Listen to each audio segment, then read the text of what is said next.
कुछ स्वादिष्ट है बनाना तो playrecipes.com पे जरूर है आना। सौतेली बहनें। रंगापुर नाम के गांव में शालिनी नाम की एक औरत रहा करती थी। उसे दो बेटियां थी। एक का नाम था शिवानी और दूसरी का सुहानी। शिवानी जब छोटी थी तब उसकी माँ गुजर गई थी, जिसके कारण उसके पिता रघु ने दूसरी शादी कर ली। मगर उनका भी कुछ सालों में बीमारी की वजह से देहांत हो गया और इसी वजह से शिवानी के मन में उसकी माँ और बहन के प्रति प्रेम उत्पन्न नहीं हो पाया। शिवानी और सुहानी में हमेशा झगड़ा हुआ करता था। दोनों भी बहनें एक दूसरे से कभी प्यार से बात नहीं करती थी। शालिनी ये सब देख बड़ी चिंता में रहा करती थी। ऐसे ही एक दिन, शिवानी सुहानी, चलो आ जाओ, खाना खा लो। हाँ माँ, आई। हाँ माँ, मैं भी आई। ऐसा कहकर दोनों बेटियां वहां आ जाती है और देखती है तो उनकी माँ ने उन दोनों के लिए गाजर का हलवा बनाया था। वो देख सुहानी और शिवानी बहुत खुश हो जाती है। माँ, तुमने ये हलवा मेरे लिए बनाया है? मुझे बहुत पसंद है। मुझे पता है कि मेरी दोनों बेटियों को हलवा कितना पसंद है, इसीलिए तो मैंने तुम दोनों के लिए हलवा बनाया है। और मेरे लिए माँ? अरे हाँ बेटी, मैंने तुम्हारे लिए भी बनाया है। चलो अब जल्दी से खा लो, तुम दोनों को कॉलेज भी तो जाना है ना। जी माँ, मैं ये कटोरी ले लूँ? मुझे जल्दी पहुँचना है कॉलेज में। हाँ ले लो। और सुहानी, तुम ये वाली कटोरी ले लो। जी माँ। दोनों भी हलवा खाती है और एक दूसरे की ओर बहुत गुस्से से देखकर वहां से चली जाती है। वो दोनों भी कॉलेज में एक साथ पढ़ा करती थी। फर्क सिर्फ इतना था कि शिवानी 3rd ईयर में थी और सुहानी 1st ईयर में। उन दोनों में 2 साल का अंतर था। फिर भी दोनों में हमेशा नोकझोंक हुआ करती थी, जैसे कि वो दोनों एक दूसरे की दुश्मन हो। ऐसे ही एक दिन, दीदी, मेरे कॉलेज की ट्रिप जाने वाली है। तुम्हारी भी ट्रिप जाने वाली है क्या? हाँ, मेरी भी जाने वाली है, मगर मेरा जाने का मन नहीं है। क्यों दीदी? क्योंकि वहाँ पे तुम हो। मुझे भी कोई शौक नहीं है तुम्हारे साथ आने का। मैंने ऐसे ही पूछ लिया। मैं जा रही हूँ। शिवानी और सुहानी एक दूसरे की ओर मुंह फेरकर वहां से चली जाती है। अगले दिन दोनों भी कॉलेज में जाती है। तब उनके टीचर उनसे पूछते हैं, शिवानी, तुम कॉलेज की ट्रिप में आने वाली हो? जी सर, मैं आने वाली हूँ। ठीक है, मैं तुम्हारा नाम लिखवा देता हूँ। जी सर। ऐसा बोलकर टीचर ट्रिप के लिए जाने वाले विद्यार्थियों की लिस्ट बना लेते हैं। घर आकर शिवानी और सुहानी ये बातें अपनी माँ को बताती है। सुहानी, शिवानी, तुम दोनों ट्रिप के लिए जा रही हो, मगर वहाँ जाके झगड़ा मत करना, नहीं तो ट्रिप पे जाने की कोई ज़रूरत नहीं है। नहीं माँ, हम झगड़ा नहीं करेंगे। हाँ माँ, हम झगड़ा नहीं करेंगे। तो फिर ठीक है, तुम दोनों जाओ। ये लो ट्रिप के लिए पैसे, और बाकी के ये तुम्हारे पास ही रखना। माँ, हम कल जाएंगे और 2 दिन के बाद वापस आएंगे। ठीक है, चलो अब सो जाते हैं, कल तुम दोनों को निकलना है। अब वो सब खाना खाकर सो जाती है। अगले ही दिन सुबह उठकर वो दोनों भी अपने अपने बस में बैठकर ट्रिप के लिए निकल जाती है और इधर शालिनी अपने काम में व्यस्त हो जाती है। ऐसे ही कुछ देर बाद शालिनी को शिवानी का फोन आता है। माँ, हम दोनों यहाँ ट्रिप की जगह पहुँच गए हैं। अच्छा बेटी, तुम दोनों ठीक हो ना? हाँ माँ, मैं रखती हूँ, हमें यहाँ अलग अलग स्पॉट देखने जाना है। ठीक है, और जब वक्त मिले तो फ़ोन कर देना। हाँ माँ, अपना और सुहानी का ख्याल रखना। हाँ माँ। फोन रखने के बाद शिवानी और उसके क्लास के सारे दोस्त वहां की एक जगह देखने जाते हैं। सुहानी भी उसके क्लास के साथ एक दूसरी जगह देखने निकल जाती है। सारे बच्चे एक साथ घूमकर वापस आते हैं। शिवानी सुहानी को ढूंढती है, मगर सुहानी उसे कहीं दिखाई नहीं देती। इसीलिए शिवानी को बड़ी चिंता होने लगती है। अरे, ये सुहानी कहाँ रह गई? इसका तो कुछ भी पता नहीं, कहाँ ढूंढूं इसे? तभी शिवानी को सुहानी दिखाई देती है और उसके जान में जान आ जाती है। सुहानी, कहाँ गई थी तुम? मुझे कितनी चिंता लग गई थी तुम्हारी। अरे, मैं यहाँ ही थी मेरी सहेलियों के साथ, मुझे कुछ नहीं हुआ। ऐसा बोलकर सुहानी वहां से चली जाती है। दूसरे दिन सब लड़के लड़कियां जल्दी उठकर अपनी तैयारी कर लेते हैं और पहाड़ पर जाने के लिए निकलते हैं। वो सब आज थोड़ा घूमकर शाम तक निकलने वाले थे। सब विद्यार्थी एक हिल स्टेशन देखने चले जाते हैं। शाम होने तक उस पहाड़ी का मजा उठाते हैं, लेकिन सुहानी बिना किसी को बताए उस पहाड़ी के एक अनजान हिस्से में चली जाती है। वहां का मनमोहक दृश्य देखते देखते गलती से उसका पैर फिसल जाता है और वो वहां से नीचे गिर जाती है। शाम हो जाने के कारण सभी विद्यार्थी वहां से निकलने लगते हैं। और यहाँ सुहानी एक पेड़ के सहारे उस पहाड़ी की चोटी पर लटकी रहती है। शिवानी सभी विद्यार्थियों में अपनी बहन को ढूंढती है, लेकिन वो उसे कहीं नहीं मिलती। सुहानी को ढूंढते ढूंढते शिवानी वापस उसी पहाड़ी के पास आती है और उसे आवाज लगाती है। सुहानी, सुहानी कहाँ हो तुम? दीदी मैं यहाँ हूँ, बचाओ मुझे, मैं यहाँ हूँ। सुहानी की आवाज की ओर जाते ही उसे पता चलता है कि सुहानी पहाड़ी पर लटकी है। ये सब देखकर शिवानी बहुत घबरा जाती है। शिवानी अपनी पूरी ताकत लगाकर उसे ऊपर खींच लेती है। तुम यहाँ क्यों आई थी? अगर तुम्हें कुछ हो जाता तो मैं क्या करती? माँ को क्या जवाब देती? दीदी मेरा पैर फिसल कर मैं वहाँ गिर गई। मैंने बहुत आवाज दी मगर मेरी आवाज किसी ने नहीं सुनी। तुम ढूंढती हुई आई और मुझे बचा लिया। तुम दुनिया की बेस्ट दीदी हो। हाँ सुहानी, चलो अब घर जाने के लिए देर हो जाएगी, बस निकल जाएगी। सुहानी को ऊपर खींचते वक्त शिवानी के हाथ पर बहुत सारे जख्म हो गए थे, इसीलिए सुहानी अपनी ओढ़नी फाड़कर उसके हाथ पे बांध देती है और अब वो दोनों बस के पास चले जाते हैं। क्या हुआ है शिवानी, हाथ से खून बह रहा है तुम्हारे? कुछ नहीं सर, मैं वहाँ पे गिर गई थी, अब मैं ठीक हूँ। टीचर और सारे छात्र गाड़ी में बैठकर घर जाने के लिए निकलते हैं। घर आने के बाद शिवानी सारी हकीकत अपनी माँ को बताती है और वो सब सुनकर माँ दोनों को गले लगाकर रोने लगती है। तुम दोनों एक दूसरे के साथ होते हो इसीलिए मुझे कोई टेंशन नहीं रहता, मगर मेरी बच्चियों खुद का भी ख्याल रखा करो। उस दिन के बाद दोनों सौतेली बहनों ने अपने बीच की सब नोकझोंक बंद कर दी और हंसी खुशी सगी बहनों की तरह रहने लगी।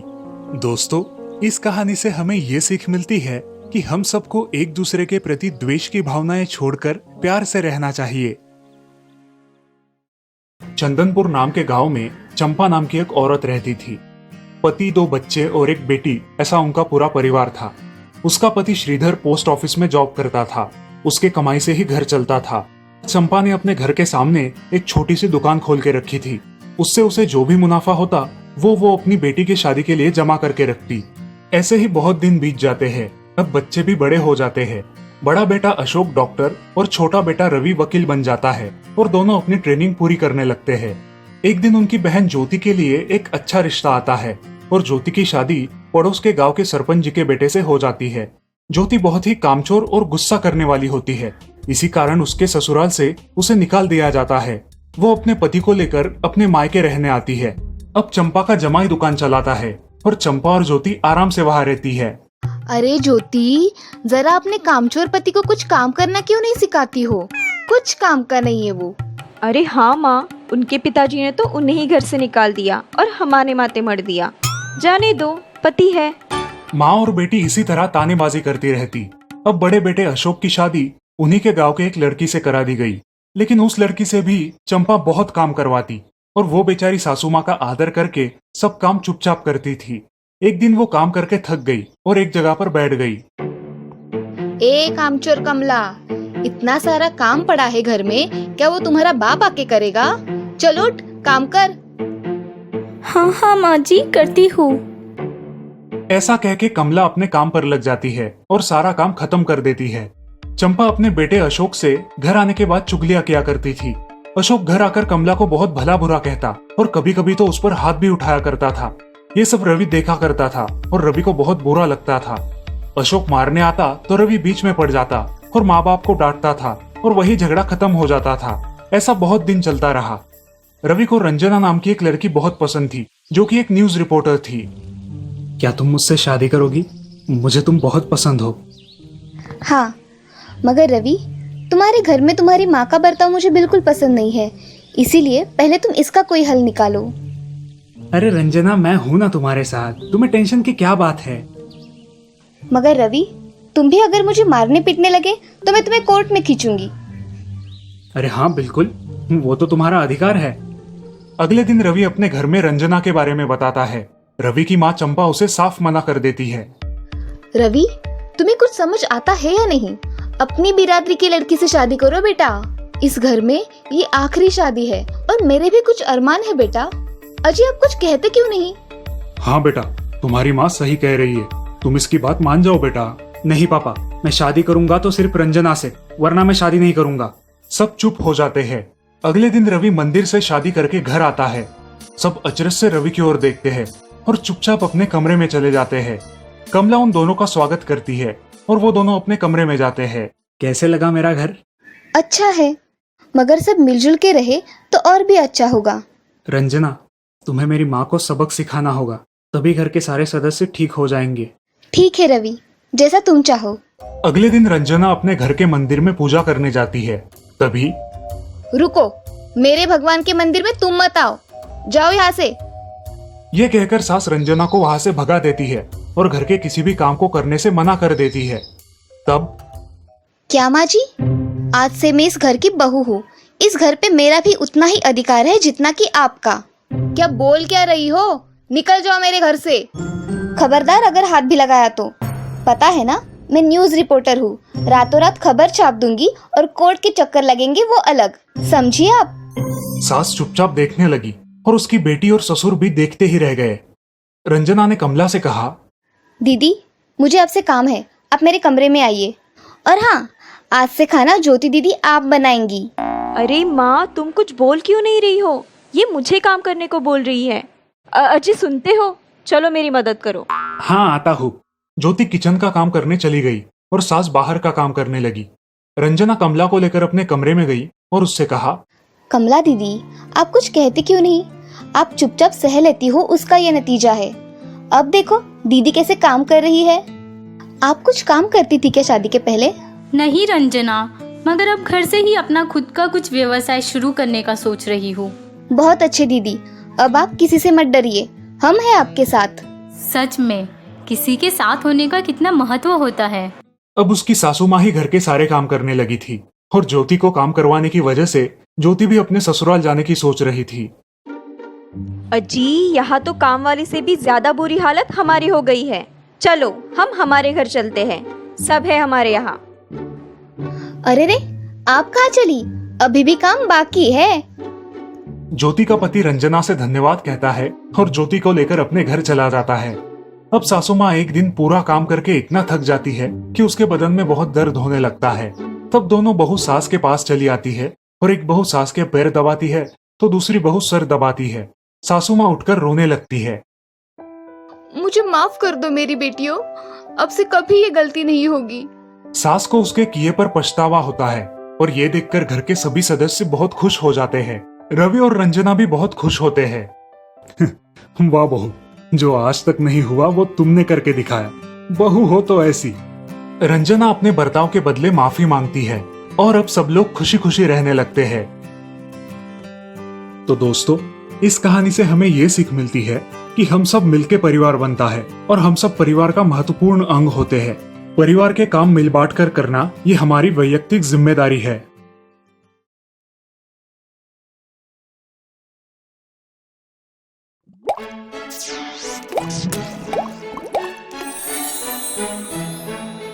कुछ स्वादिष्ट है बनाना तो playrecipes.com पे जरूर है आना। हमीरपुर नाम के गांव में एक पप्पू नाम का ढाबा था। उस ढाबे का नाम गांव-गांव में पहुंचा हुआ था। पप्पू उस ढाबे में वेज और नॉन वेज खाना रखा करता था। उसके खाने के चर्चे जगह जगह पर फैले हुए थे। उसी वजह से उस ढाबे में बहुत सारे लोग खाना खाने के लिए आया करते थे। उस ढाबे का मालिक पप्पू बहुत कंजूस किस्म का आदमी था। वो हमेशा किसी भी भिखारी को या भूखे आदमी को मदद नहीं करता था। वो हमेशा उन लोगों को नजरअंदाज कर दिया करता था और अपने ढाबे का खाना फेंक दिया करता था। उस पप्पू ढाबे पर 2 आदमी काम किया करते थे। उनका नाम था राजू और श्याम। वो दोनों बहुत ही नेक दिल इंसान थे, मगर मालिक के सामने उनका कुछ भी नहीं चलता था। वो हमेशा मालिक की कही बातें माना करते थे। एक दिन उनके यहाँ एक भिखारी औरत भीख मांगने आती है और वो भिखारन बहुत दिनों से भूखी दिखाई देती है। मालिक, कुछ खाने को मिल जाता तो बहुत अच्छा हो जाता मालिक। अरे, हमारे यहाँ कुछ भी खाने के लिए नहीं है, जाओ यहाँ से, हमें परेशान मत करो। बेटा, कितने दिनों से मैंने खाना नहीं खाया, तुम मुझे खाना दे दोगे तो बड़ी मेहरबानी हो जाएगी। अरे राजू, इस भिखारन को यहाँ से निकालो, बाद में वो काम करो, समझे? साहब, कृपा करके खाना दे दो, मुझ भिखारन पर बड़ी कृपा हो जाएगी। यहाँ से चली जाओ, मुझे काम करना है। मुझे तुम्हारे जैसे भिखारियों के मुंह लगने का वक्त नहीं है। माँ जी, आप यहाँ से चली जाइए। क्या जमाना आ गया है। ऐसा कहकर भिखारन वहां से चली जाती है और थोड़ी देर चलने के बाद उसे चक्कर आकर गिर जाती है। और ये सब राजू देख बहुत हैरान हो जाता है और वो उस भिखारन के पास चला जाता है। तभी वो देखता है कि भिखारन अब मर गई है। ये देख वो बहुत घबरा जाता है। मालिक, ये भिखारन मर गई है, अब इसका क्या करें मालिक? आपने इसको खाना ना देने की वजह से ये भिखारन मर गई, अब क्या करें मालिक? अरे इसे किसी ने देखा नहीं है ना? नहीं मालिक, किसी ने नहीं देखा मालिक। अब इसको अपने ढाबे के पीछे वाली जमीन में गाड़ दो और ये खबर किसी को भी पता नहीं लगनी चाहिए। जी मालिक। अब जाओ, जल्दी से अपना काम खत्म कर लो। ऐसा बोलकर पप्पू काम करने अपने ढाबे पर बैठ जाता है और राजू उस भिखारन की लाश को ढाबे के पीछे की जमीन में दफन कर देता है और आकर अपना काम करने लगता है। अब उस दिन उसका धंधा कुछ अच्छा नहीं चलता, इसी वजह से वो सारे नौकरों को जल्दी काम से छुट्टी दे देता है और खुद भी जल्दी घर चला जाता है। मालिक को ऐसा आभास होता है कि कोई उसका पीछा कर रहा है, मगर वो पीछे मुड़कर देखता है तो उसका ये वहम है, ऐसा उसको लगता है। अरे मेरे मन का वहम है, जाने दो, जल्दी घर चले जाता हूँ, बहुत जोर से भूख लगी है। मैं भी देखती हूँ तू कैसे खाना खाता है। मुझे खाने को नहीं दिया और खुद मजे से खा रहा है। अब मैं तुझे मजे से खाना नहीं खाने दूंगी। ऐसा कहकर भिखारन उसके खाने की प्लेट में खाना गायब कर देती है और मालिक भूखा रह जाता है। अगले दिन मालिक ढाबे पर आकर अपना काम शुरू कर देता है। तभी वहां ढाबे पर कुछ ग्राहक आ जाते हैं और ग्राहक आने की वजह से राजू उनको खाना परोसता है। तभी ग्राहक, अरे ये कैसा खाना दिया है, कुछ स्वाद ही नहीं है, कितना तीखा बनाया है, ये खाना हमें नहीं चाहिए ये खाना। रुकिए, कुछ गलती हो गई होगी राजू से, आप चिंता मत करो, मैं आपके लिए अभी दूसरा भोजन मंगवाता हूँ। जी नहीं, हमें दूसरा खाना नहीं चाहिए, हम जा रहे हैं। ये सब सुन के मालिक राजू पर बहुत गुस्सा हो गए और उससे, अरे राजू, ढंग से तो खाना बनाया करो, इतना तीखा खाना मत बनाया करो, समझे? जी मालिक, ऐसा ही करूंगा। अब राजू वहां से चला जाता है और मालिक भी वहां से चला जाता है और उस ढाबे पर हर रोज कुछ ना कुछ ऐसी घटनाएं हुआ करती थी, मगर उस मालिक को यह समझ में नहीं आ रहा था कि ये सब कैसे हो रहा था।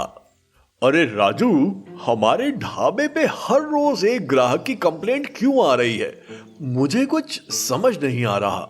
मुझे लगता है मालिक, हम तो मन लगाकर खाना बनाते हैं, मगर फिर भी ग्राहक कुछ ना कुछ बोलकर चले जाते हैं।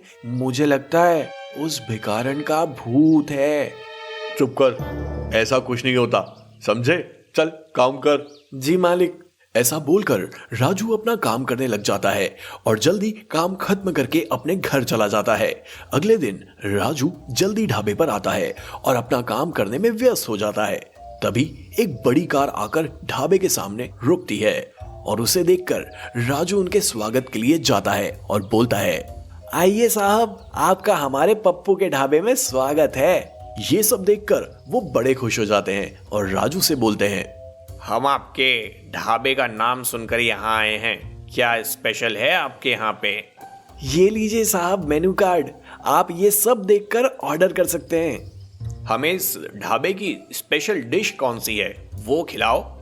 ऐसा बोलते ही राजू खुशी से बोलता है, जी साहब, अभी आपके लिए चिकन की स्पेशल डिश और कीमा लेकर आता हूँ, बहुत अच्छा बनता है हमारे यहाँ पे। जी, लेकिन जल्दी लेकर आना, बहुत जोर से भूख लगी है। जी साहब, अभी गया और अभी आया। राजू अपने ढाबे के किचन में चला जाता है और उनके लिए एक स्पेशल थाली सजाकर लेकर आता है। उसमें गर्मा गर्म खाना परोसता है। वो टेबल पर थाली रखता है और वहां से चला जाता है। तभी आदमी खुशबू सूंघकर, खाने की बहुत अच्छी खुशबू आ रही है, चलो चक्कर देखता हूँ। वो आदमी उस थाली में से कुछ खाए, तभी वो थाली हवा में उड़ने लगती है। ये सब देखकर सारे लोग घबरा जाते हैं और वो आदमी जोर जोर से चिल्लाता है, भूत भूत, यहाँ पे तो भूत है। ऐसा बोलकर वो लोग भाग जाते हैं और उसके साथ सारे ग्राहक भाग जाते हैं। अब उस ढाबे पर कोई नहीं आता। अब ये सब देखकर राजू अपने मालिक से, मुझे ऐसा लगता है यहाँ सच में वो भिखारन का भूत है, मुझे ये सब देखकर सच में ऐसा लगने लगा है। पड़ोस के गांव में एक सिद्ध बाबा रहते हैं, उनके यहाँ जाकर देखते हैं। हाँ, ऐसा ही करते हैं। अब मालिक और राजू ढाबे से निकलकर जल्दी से दूसरे गांव जाने के लिए निकलते हैं और दूसरे गांव जाने के बाद राजू उन्हें वो सिद्ध बाबा के पास लेकर जाता है और वहां जाकर देखते हैं तो बाबा ध्यान में मग्न रहते हैं। वो देख राजू और मालिक उनके सामने बैठ जाते हैं और बाबा के ध्यान खत्म होने का इंतजार करते हैं। तभी बाबा का ध्यान पूरा होता है और वो आंखें खोलते हैं और आंखें खोलकर देखते हैं तो राजू और उसका मालिक उसके सामने बैठे होते हैं। तभी बाबा, क्या हुआ वत्स, बड़े चिंता में लग रहे हो? मालिक, मेरे ढाबे पे भूत का साया है, ऐसा सब बोलते हैं, क्या ये सच है बाबा? अब बाबा अपना ध्यान लगाकर देखते हैं। तब उन्हें पता चलता है कि उस ढाबे के मालिक ने उस भिखारन को खाना नहीं दिया था। अब बाबा आंखें खोलते हैं और बोलते हैं, वत्स, तुमने तुम्हारे ढाबे पर आए हुए भिखारन को खाना ना देने की वजह से वो वहां मर गई और इसी वजह से वो अब ये सब कर रही है। बाबा, इसका कोई तो उपाय होगा। उपाय है, मगर तुम्हें करना होगा। आप बताइए बाबा, आप जो भी बताएंगे मैं वो करूंगा। तुम्हें तुम्हारे ढाबे के पीछे की लाश को निकालकर जलाना होगा और उसका पिंडदान करना होगा। इससे उसकी आत्मा को शांति मिलेगी और जिंदगी में कभी भी किसी भिखारी को भूखा नहीं भेजना। नहीं बाबा, दोबारा ऐसी गलती नहीं होगी। आपने जैसा बताया मैं वैसा ही करूंगा। अब मैं चलता हूँ। बाबा का आशीर्वाद लेकर मालिक वहां से निकलता है और अपने ढाबे पर आकर उस लाश को जलाने की पूरी तैयारी करता है और उस लाश को खोदकर उसको जलाते हैं। अब मालिक उसके ढाबे पर आने वाले किसी भी भिखारी या गरीब को खाली हाथ और भूखा कभी नहीं जाने देता था। इस कहानी से हमें ये सीख मिलती है कि जिंदगी में हमेशा गरीबों की मदद करनी चाहिए और भूखे लोगों को हमेशा खाना देना चाहिए। किसी को भूखा नहीं रखना चाहिए। कई साल पहले धर्मपुर गांव में नंदू नाम का एक लड़का रहता था। उसके माता पिता गुजर गए थे, इसलिए नंदू धर्मपुर छोड़कर दूसरे गांव जामनगर आया। वहां की सब्जी मंडी देखकर वो बहुत खुश हुआ। अरे वाह, कितनी अच्छी मंडी है। मैं भी खुद का कुछ व्यापार शुरू करूंगा, लेकिन कैसे करूं, क्या करूं समझ नहीं आ रहा। मेरे पास तो सिर्फ 10 रुपए है, लेकिन स्कूल के मास्टर जी हमेशा कहते थे किसी भी सफलता की यात्रा एक कदम से ही शुरू होती है। मैं भी इन 10 रुपए से मेरा कारोबार शुरू करूंगा। ऐसा सोच के नंदू एक सब्जी वाले के पास आया। चाचा, ये नींबू कैसे दिए? एक नींबू 1.5 रुपए में, लेकिन 10 लोगे तो 10 रुपए में दे दूंगा। चाहिए तो बोलो। नंदू ने 10 रुपए देकर 10 नींबू खरीदे और मंडी के एक कोने में जमीन पर एक कपड़ा बिछाकर उस पर सारे नींबू रख दिए। ले लो भाई, ले लो, रसीले खट्टे मीठे नींबू ले लो। 2 रुपए का एक, 10 लोगे तो 15 में मिलेंगे। नंदू दिन भर आवाज लगाता रहा। शाम को एक आदमी वहां आया और 15 रुपए देकर 10 नींबू ले गया। नंदू बड़ा खुश हुआ। अरे वाह, 10 रुपए की खरीदी पर 5 रुपए का मुनाफा, वो भी एक ही दिन में। अब मुझे समझदारी से ये काम बढ़ाना होगा। अगले दिन नंदू फिर उस नींबू के व्यापारी के पास गया और नींबू खरीदकर फिर से बेचने लगा। उस दिन भी उसे फायदा हुआ। अब धीरे धीरे उसका धंधा बढ़ने लगा। एक दिन वो नींबू के एक बड़ी टोकरी बेचने के काबिल हुआ। एक दिन जब वो मार्केट से गुजर रहा था, उसने खाना खिलाने वाला ठेला देखा। लोग वहां खाना खा रहे थे, लेकिन ठेले वाले ने पीने के पानी का प्रबंध नहीं किया था। क्यों भाई, खाना बेचते हो, लेकिन खाना खाने के बाद हमारी प्यास कौन बुझाएगा? क्या तुम्हें इतनी भी समझ नहीं है? माफ करना सेठ, लेकिन जिस कीमत में यहाँ खाना मिलता है उसमें पानी का प्रबंध मैं नहीं कर सकता। आप घर जाकर पानी पीजिए। ये घटना देखकर नंदू सोच में पड़ गया और दूसरे ही दिन उसने खाने के ठेले के पास नींबू पानी का ठेला लगाया। ले लो भाई, ले लो, ठंडा ठंडा नींबू पानी ले लो, सिर्फ 1 रुपए में 1 गिलास। आओ, अपनी प्यास बुझाओ। दोपहर को खाना खाने के बाद कई लोग नंदू के ठेले पे आकर नींबू पानी पीने लगे। 1 महीने के बाद नंदू ने अच्छे खासे पैसे कमाए और बचे हुए समय में नींबू भी बेचने लगा। ऐसे ही कई साल गुजर गए। उस मार्केट में कारोबार करते करते नंदू बड़ा हो गया। एक दिन एक महाशय उस मार्केट में आए। बेटा, जानते हो मैं कौन हूँ? मेरा नाम गोविंद है और मैं इस मार्केट का चेयरमैन हूँ। जी, आपको कौन नहीं जानता। आप जैसे भले इंसान की वजह से ही मेरे जैसे छोटे छोटे व्यापारी अपना गुजारा कर सकते हैं, तरक्की कर सकते हैं। मैं तो आपको बचपन से ही देखता आया हूँ। बहुत खुशी हुई तुम्हारी सफलता देखकर। मैं भी तुम्हें जानता हूँ। तुम जब यहाँ आए थे तब अनाथ थे, लेकिन अपनी लगन और मेहनत के बलबूते पर तुमने इतनी बड़ी सफलता हासिल की। क्या तुम मेरी बेटी सुकन्या से शादी करोगे? मुझे तुम्हारे जैसा ही मेहनती और होशियार जमाई चाहिए। मेरी बेटी को तुमसे अच्छा पति नहीं मिल सकता। क्या तुम्हें ये रिश्ता मंजूर है? क्यों नहीं सेठ जी, आपने मुझ जैसे अनाथ को आपके परिवार का हिस्सा बनाने की सोची, यही मेरे लिए बहुत बड़ी बात है। मुझे रिश्ता मंजूर है। और इस प्रकार नंदू की शादी गोविंद जी के बेटी से बड़े धूमधाम से हो गई। और फिर नंदू ने अपने ससुर की सहायता से अपने व्यापार को और बढ़ाया और खूब तरक्की की। तो देखा दोस्तों, मेहनत करने वाले की कभी हार नहीं होती। बस आपके इरादे बुलंद होने चाहिए, जैसे नंदू के थे।